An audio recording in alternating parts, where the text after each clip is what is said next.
That's a loaded question. I'm gonna do my very best to keep this strong, not long.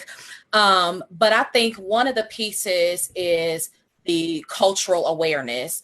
I can't remember which of the professionals mentioned this earlier, but a lot of us go through programs and we have this cultural competency trainings and these diversity and equity trainings and these biases.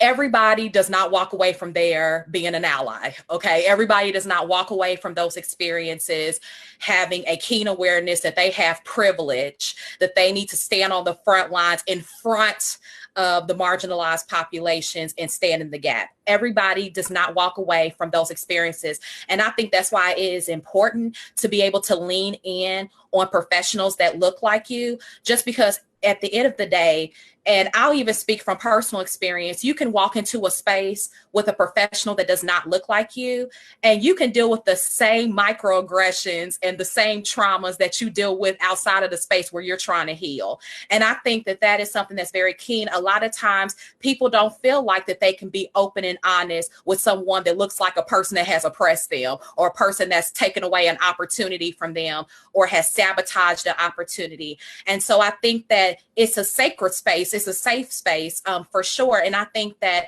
again, all skin folk ain't kin folk. So let me also go ahead and point that out as well. But I think that one of the things that's very keen is having someone that looks like you, that has awareness and is able to create that safe space and create that honest conversation. Because I think at the end of the day, all of us go through different experiences. All Black people aren't a monolith, right? I know a lot of people want to say, oh, all Black people that are educated or, in the upper class, and, they talk very sedity, and, they're not able to eat with us. They'll have a lot of those assumptions.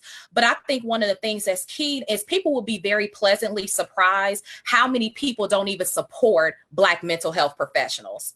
Because there's an assumption also when you go into professional spaces that, again, we've had these stigmas of being unprofessional, or these stigmas of we're not as highly qualified.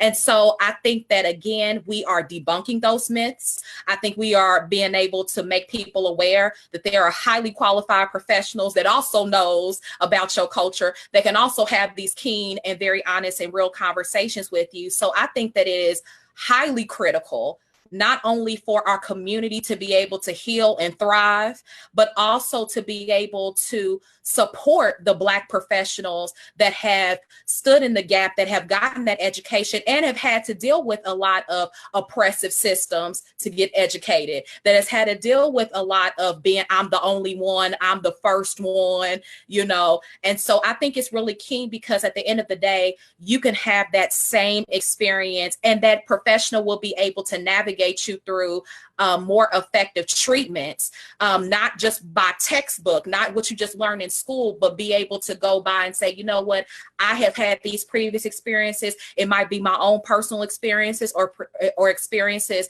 with customers and patients that look just like you, that I can be able to help you navigate in an effective and a real way, to be able to heal.